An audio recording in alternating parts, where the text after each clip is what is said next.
Okay, I debated about this for a while, but here we are. I'm just gonna do it. Today we are talking about Groot. But in case you're confused, we are talking about the Marvel monster Groot. If you're looking for Groot from the Guardians of the Galaxy, you need to look elsewhere because these are actually two different characters. Groot and Groot both come from the same race of beings known as Flora Colossus, who all live on the planet X. On the planet X with all the other monsters that come from planet X, apparently. They exist in an empire whose sole purpose is to plant themselves like trees on various planets, and when the time is ripe, they all take over that planet. However, Groot is a monster who attempts to take over Earth, and Groot is an outcast who chooses to be good instead of evil and would eventually escape Planet X and join the Guardians of the Galaxy. But this happens to be the Marvel Monster playlist, so today we're talking about Groot and not Groot.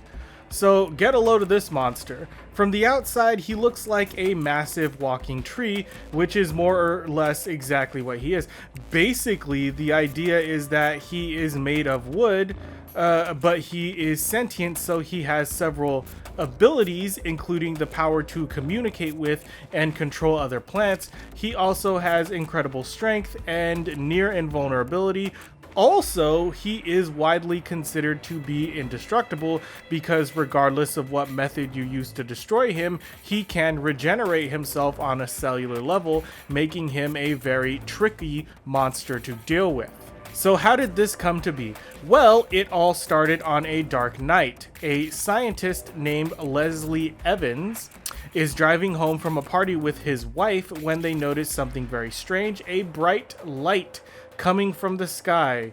Much like a shooting star comes crashing into Earth.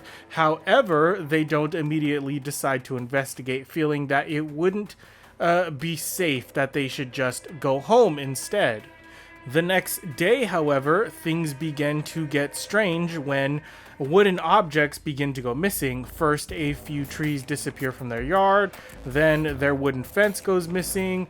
Leslie decides as a scientist it's his responsibility to go and sort of investigate.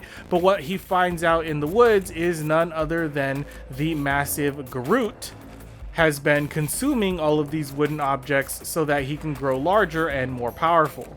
Leslie attempts to warn the community about the horrible monster, and to their credit, they do believe him, but it's already too late. Groot has grown to full size and is now upon them. It's at this point that Groot begins to talk. He announces to the public that he is actually an alien from Planet X and that his intentions are to kidnap not one person but the entire village and take them back with him to his home planet to study and experiment on them. He further explains that he has power over the trees of Earth and he will use them as his own personal army. He will use their roots to build an entire net around the surface of the Earth itself and then lift the entire village into space where it will be transported to Planet X, which, to be fair, is one of the most interesting ways to achieve space travel I've ever heard. The village decides it's time to fight back.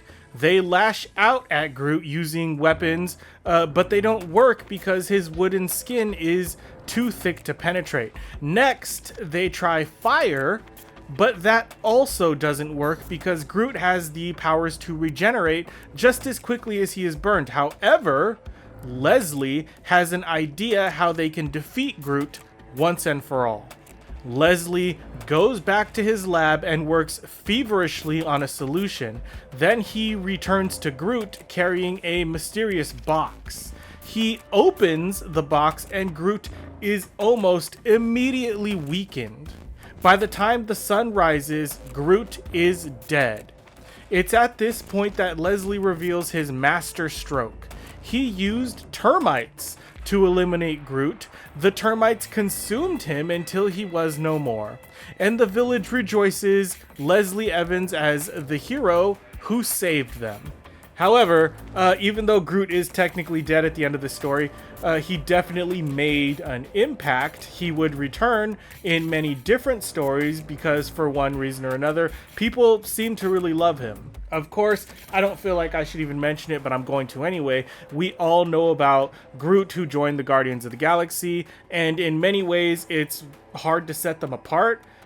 Because one, they look exactly the same and also the same name. And in some cases, the characters are sort of used interchangeably. However, I know for sure that the monster Groot has been seen in other comics. First, he made a guest appearance in 1976 with the Incredible Hulk Annual number 5, a comic that I've been bringing up a lot lately, where he teamed up with other monsters to try and take down the Hulk. But of course, he failed. Because we all know Hulk is the... Do I have to say the rest? Hulk meets with him and was immediately attacked by, like, the forest all around him because, remember, Groot can control the trees. But in the end, Hulk simply just... How do I explain? He just smashes him. Hulk just smashes him until Groot is nothing. Nothing but just splinters on the floor. It's actually a pretty good fight. I highly recommend that comic. Next, we have his appearances in a sort of horror shield book called Nick Fury's Howling Commandos, in which he is captured and forced to work with the team. They have a weird working relationship together. Also, he lived on Monster Island for a period of time, but was eventually captured and held captive by the Collector until he escaped and went on a rampage with other monsters, but was eventually defeated, ironically again by the Hulk. So that's all I know about Groot, at least the monster known as Groot. That's at least all I have for right now. There is more about the good version of Groot, but I don't know if I'll ever get into that. I'm not the biggest, like, Guardians of the Galaxy fan. However, I am a huge fan of Monster Groot.